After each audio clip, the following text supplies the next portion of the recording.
Tea.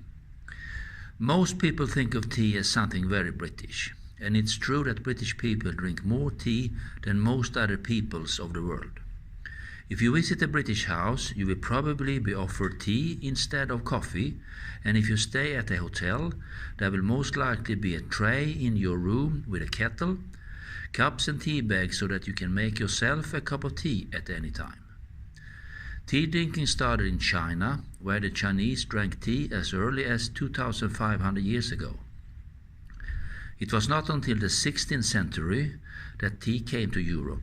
It first arrived in Holland and Portugal before it came to England.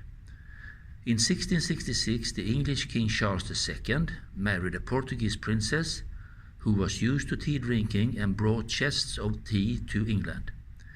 Tea drinking then became fashionable at the English court, and the first tea was imported to England.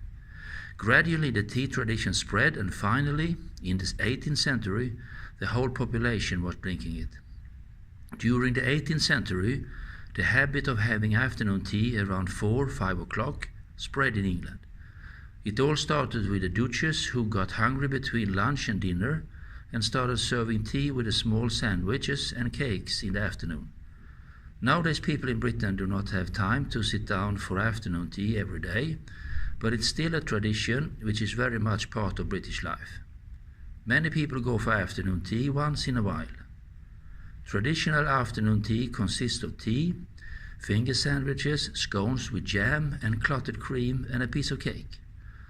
Although afternoon tea is not longer an everyday activity, people in Britain drink many cups of tea daily and buy a lot every year.